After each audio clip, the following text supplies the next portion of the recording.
so yes, it's true. Life is a pilgrimage, and a pilgrim, what does a pilgrim have? Nothing. Like if you come up with the classic image of a pilgrim, what do you see? Somebody alone, and what are they carrying? What are they carrying? Suitcases?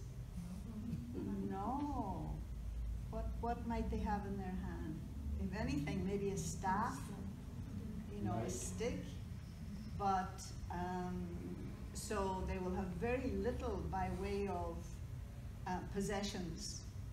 And it's not that when they get to the other end, they're going to fill up the bag with souvenirs. They're not, you know, and they're certainly not carrying anything more than what is absolutely required.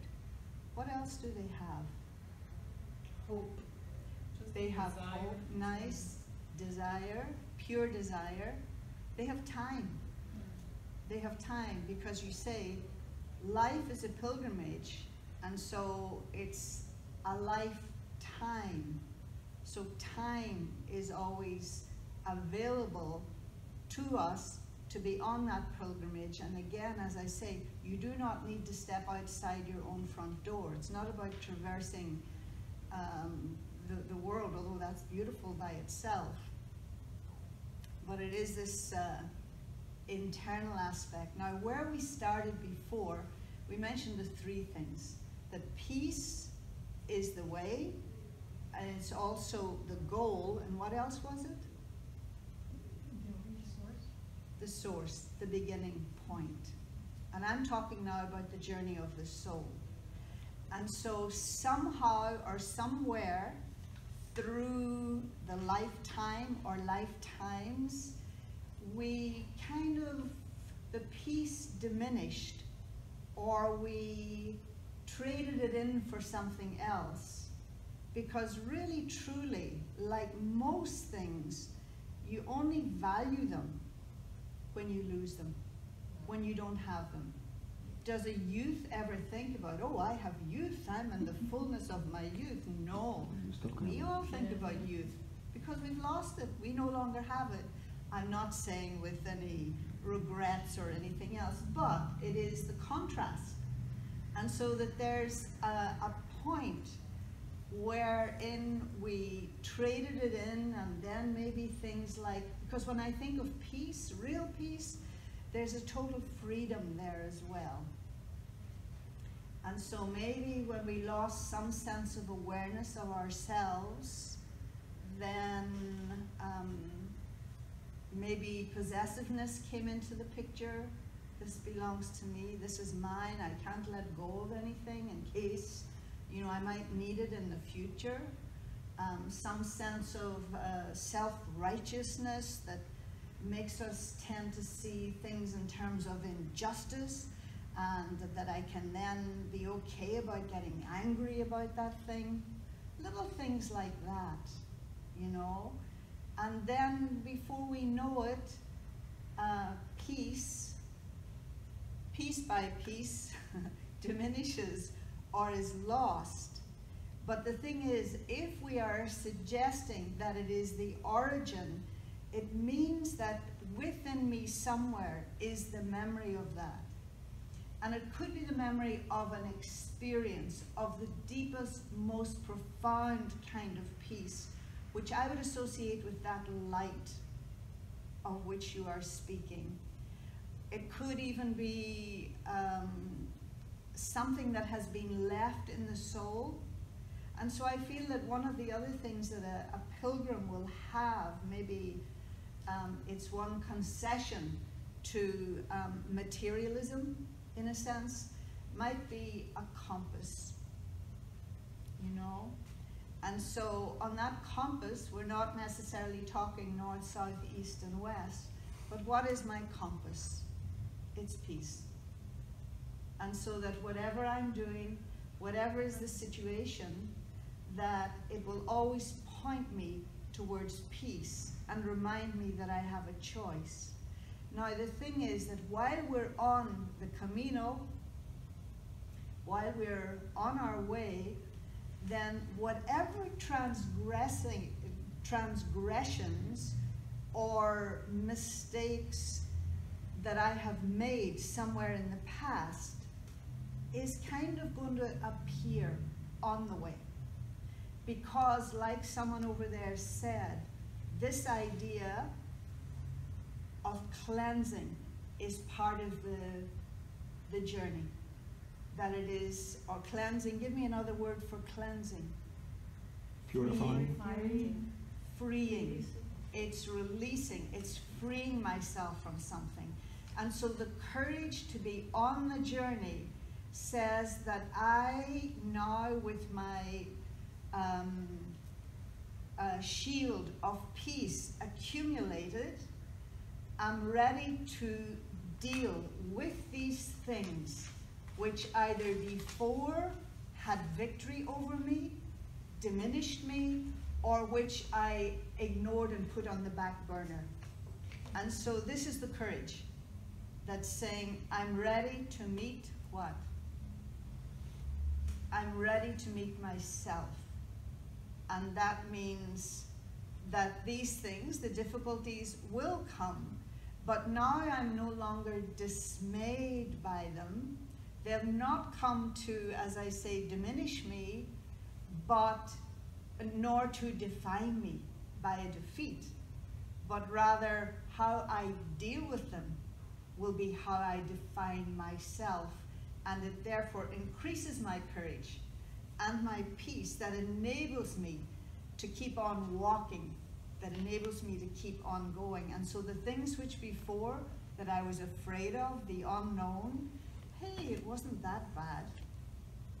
And that you're able to put it in its place, and like someone said, it's about being present, it's about being in the now, it's about acceptance.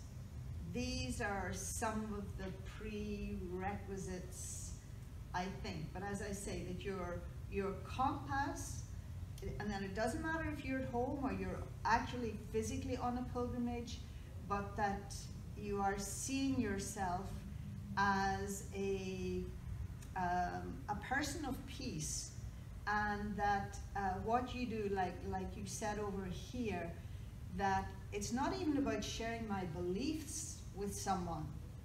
That, okay, you look at this lady in her strange dress, it's like, okay, so she's maybe going to preach a sermon or something, but your life preaches the sermon.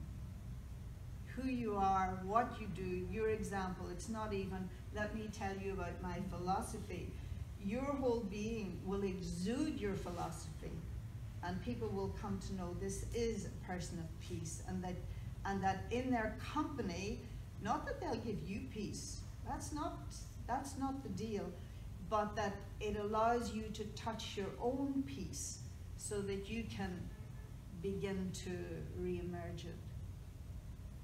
So I think you all know this already, right? I'm not telling you anything you don't know. Can thought take you to that peaceful place? Oh, absolutely, absolutely. And it's a very interesting question. Can thought take me to that place? I don't know that anything else can consciously take me there. I might accidentally have a glimpse of peace, whether through a dream or being in a certain environment, in a church or a temple or whatever, but going backing up with thoughts and where everything started to go awry could be attributed to wrong thinking. And so I often say that what caused the disease is also the cure. And so it was my thinking, my perception of myself that took me away from my divinity.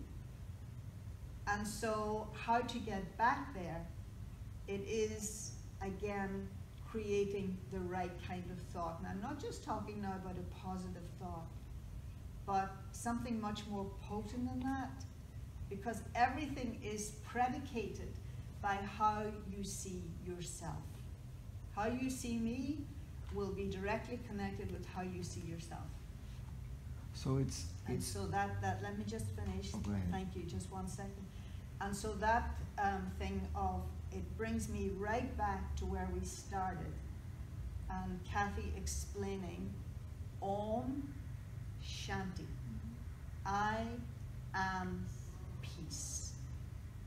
And so from that, everything else will flow. But if I'm like, I'm really angry, I'm really upset at you, and you know, your religion's like this, and your nationality's like that, whoops, that's not Om Shanti. And that's going to make for even more peacelessness. So the key is just this one thought, I am peace. So it's a journey from ignorance to knowledge. It Knowledge of yourself. It is, but again, you can look at a journey as linear, or you can look at it as circular. And so it's a return journey.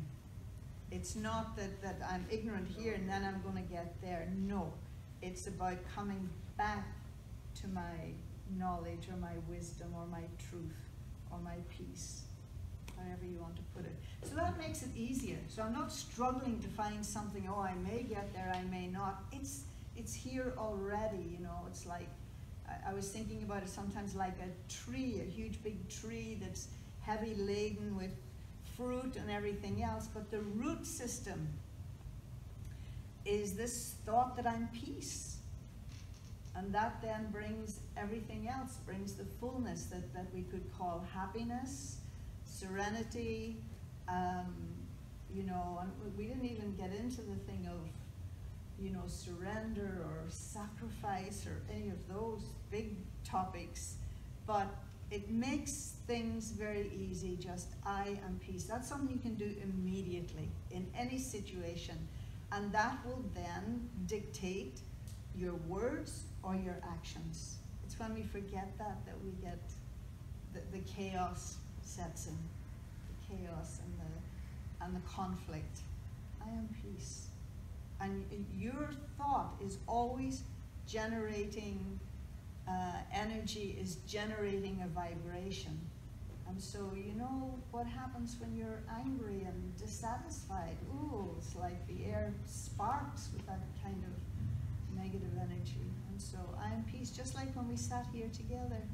So easy, so simple. And so the pilgrim, the simplicity, the peace,